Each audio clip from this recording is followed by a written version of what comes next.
Hello, good day or good evening whenever you are watching this. My name is Janie Daly. I am a psychic spiritual counselor. I'm also a nurse. I do healing, I do animal communications, messages from the other side, and also love relationship issues. I'm going to throw in there, I used to teach classes at Harvard Community College on the life resume and also angels, spirit guides, and the paranormal. I mention this because tonight we're going to be talking about one of the worst things, or one of the things that has happened to you that had such an impact in your life. I'll talk about that. So while I'm finishing the rest of this stuff that my son said, make sure you say, I'm going to do that. But in the meantime, I want you to think about what impacted you. One event, just one event that really had an impact on you and your life. So to schedule your reading with me, for those of you that know my text or my cell phone number, just send me a text. Or you can send me an email to janiedaly@gmail.com, or you can send me a message on Facebook Messenger. Thank you all for watching, and please hit the subscribe. You guys, I'm really trying to build this channel. So if you could help me too, we'll start off with getting up to 500 subscribers. I would so appreciate your help. So watch my videos, hit subscribe and the bell, because the bell will notify you for when I have new content out there. Like, share, and in the messages, you could leave a message or you can leave the angel emoji. And with that, after this, later on tonight, I'm actually going to be also posting a one angel card reading for the week. A message from your angels as to what they think that you might need to hear. And you guys, it's so amazing because it's like, well, come on. How is one card going to reach everybody? Trust me, it'll reach you. You never question the other side. Never question God. Never question your angels.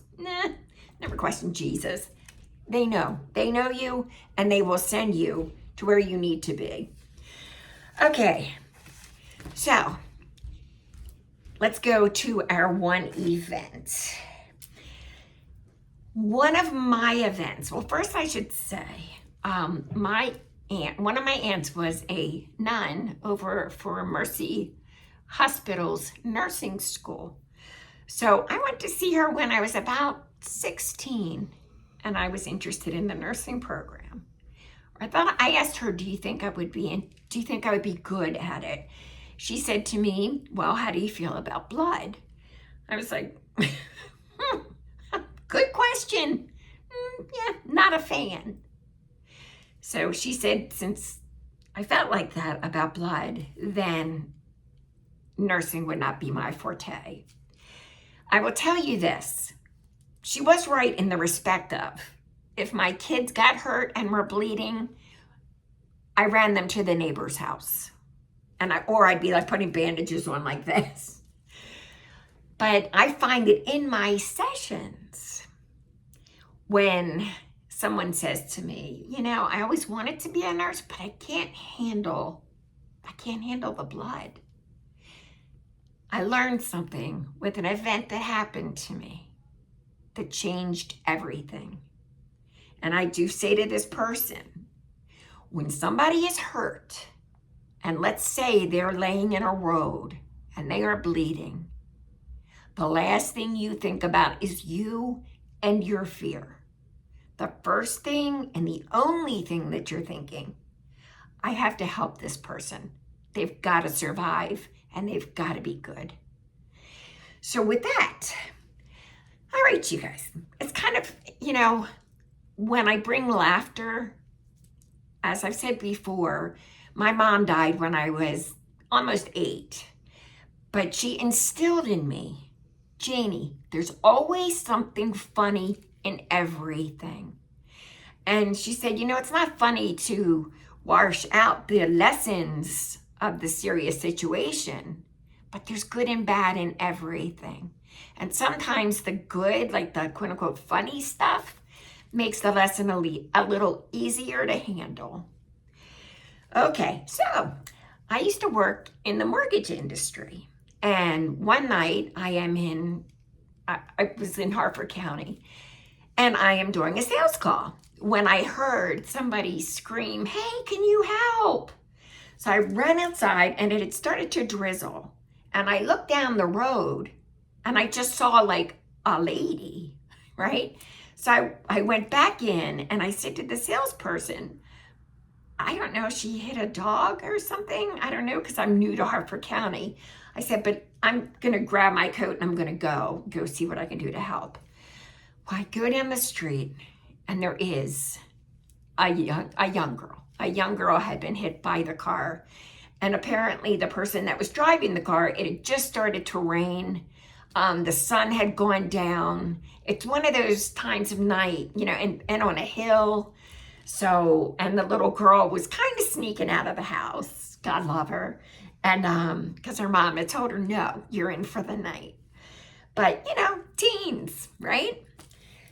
So I ran over to help her.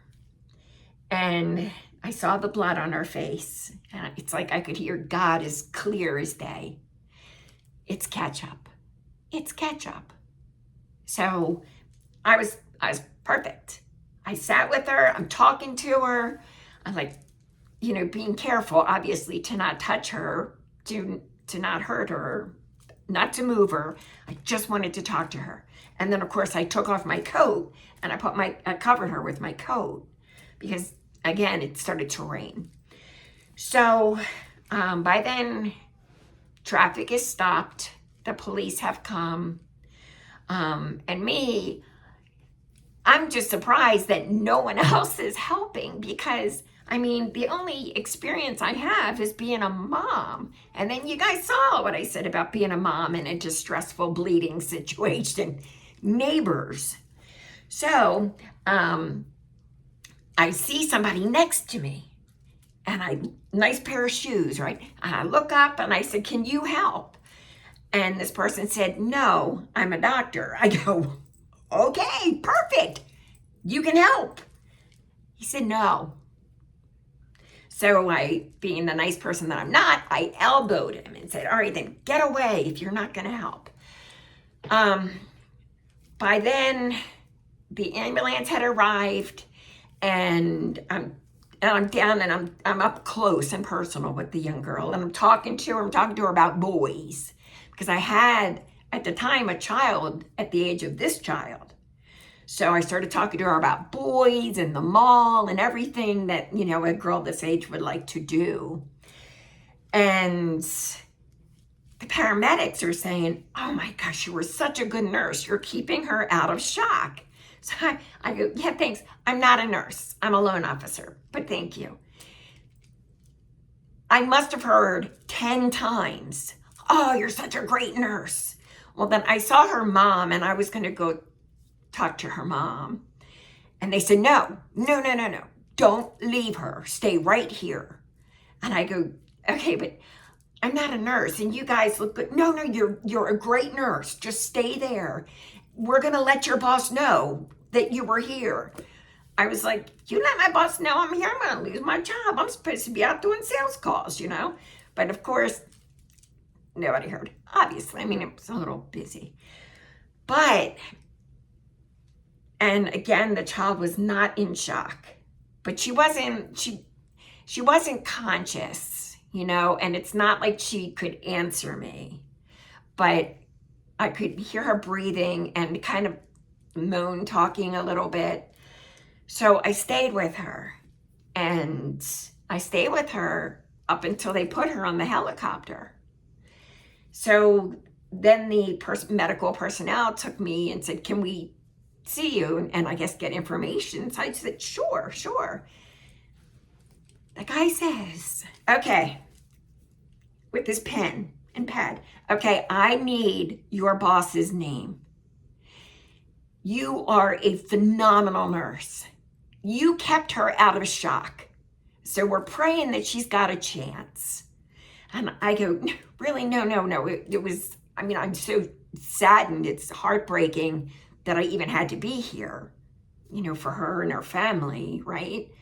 But no, I wouldn't have done it any other way. Okay, that's wonderful. That's good that you're like so modest. But what is your boss's name? We are calling your boss at the hospital. Like, unless my boss is sick, he's not at the hospital. My boss works for a mortgage company. And I said the name of the mortgage company, obviously. And I said, so if you call and let him know that I've been out here for this amount of time, I'm going to lose my job because I'm a salesperson.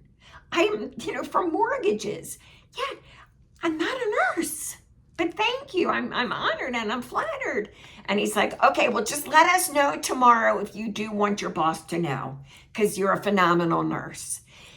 You guys, the person with sanity, but again, you're kind of insane when you have children and, and a lot going on in your life. But I should have taken that moment then to get enrolled in school, because that was such an evident sign to be a nurse, or so I thought. I did go to visit the young girl in the hospital, and she did not survive. God bless her, she did not survive. Her brain, the swelling was it was too much. So God bless her and her family. I will tell you, they had a store. I don't know if they still do today, but they had a store, and one day out of the blue, I'm driving past the store and I heard, please go in. So I was like, okay. So I hurried up, made a sharp right turn to go into the parking lot. I go in and I see her dad. And I go, hey, how you doing? And he recognized me and he's like, good. So I said, yeah, I just felt like I was supposed to stop in here. And he says, today's my wife's birthday. Yeah. He said, today's my wife's birthday. So I said, well, and she kind of stayed in the back. So I said, well, I am sure that I was sent in here from your daughter to say happy birthday to your wife. Because how would I know to come in their store like randomly? Like I didn't go to the store, you know what I mean? So it was a random, and I quick, right, go in. But that again, message from the other side. So with that, I put the nursing, I did try to go to nursing school. I did try to go to nursing school when I was younger. But my one son, God love him, seemed to always get in trouble when I had like the 4-hour lab and biology days. So I'd always have to leave on those days. And finally they were like, Miss Daly, I don't think this is going to work for you at this time. Even though I sat with the kids and said, no, when mom goes to nursing school, it's a full time for all of us. So I need your help because I have to work and go to school and take care of you guys. So I really need your help. Saying that to teenagers, I don't know what I was thinking. So I couldn't go to nursing school then. So I will tell you this. I do healing. And trust me, I thought it was very odd. I really did. But I have seen and experienced miracles. And the reason I was supposed to go to nursing school, I did end up going to nursing school, in my 50s. But healing, a lot of people are like, oh yeah, let me just put my hands on you to heal. You can hurt someone. You can hurt someone. You have to know what you're doing. A true good healer, of course, prayers are wonderful. Everybody with pure intention can pray. But a true good healer knows how to do body scanning. With body scanning, I will be able to see inside your body and I'll see where the darkness is. But what I didn't know was I didn't know enough about the human body. like the names of everything and the do's and the special don'ts. So by going to nursing school now, I'm not a physician, but I will say to a client to speak to their physician about, and I'll give them the name of what I'm seeing. And I used to do that before in the past, and the one doctor in particular did say to me, when somebody says that you have sent them, he says that I don't have to do as many tests on them. And I go right away with what you said it is. And he said, I go right away to that testing. And he said, you've been correct 100% of the referrals you sent me. And, it's God-given information. And as far as like hurting someone also, I had a situation where a gentleman came in and they said that he had a tumor. I went to put my hands down to where it was in the brain, on the head, when I heard, don't touch. So I didn't touch him, put my hands down. And instead I just looked. But I could see, because supposedly they had removed this tumor, but I could see that there was a sliver of it that would move with the blood vessel. So it would be hidden with the test. And like I said, I heard very clearly not to touch it. And now as a nurse, I can see why. I can see why, because it's like, don't. Our energy is very powerful. It really is. And I find like with mine, my left hand will burn. It will burn. And the people that I do healing on will feel the burning. People even feel that burning when it's done remotely. It's awesome. I feel very blessed. And a lot of people can develop this. If you have it, it's like singing. If you have a nice singing voice, you can develop that singing and develop your voice to really make it something else. But if you're somebody that, you're not really a singer, you don't really have a voice, there's a lot of other things that you do that you're special for, But anyway, so going back to this. So all of that situation was to get me in the direction of healing, not necessarily nursing. Although when I was doing nursing, it was nice. I love the seniors. I love the hospice. I met some wonderful coworkers, and the patients and their families wonderful. So I'm not saying that, but everything in life happens for a reason. Everything.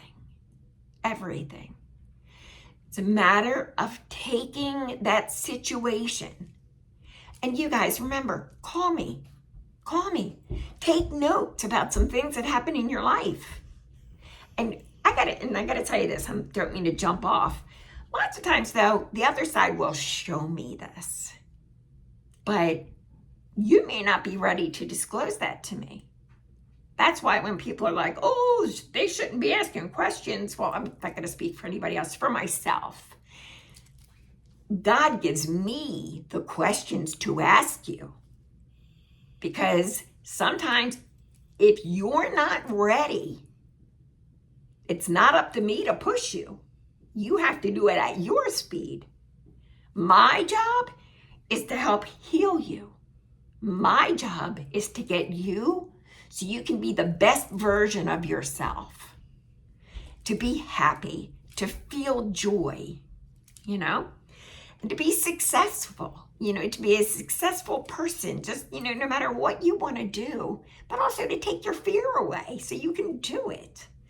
But anyway, write down 3 things that have had like major impact on you in your life.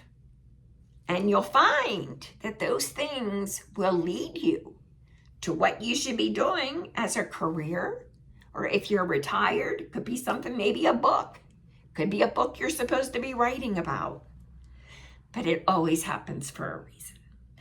So thank you for joining me. I do appreciate you joining me. I appreciate you. I send to you all many, many angel blessings. Much love. And again, please hit the subscribe. And I'm hoping that you did like this. And I'm going to, oh, and the bell too. You can't forget the little bell. But I am this evening going to do the angel card for the week. So on that note, good night. God bless.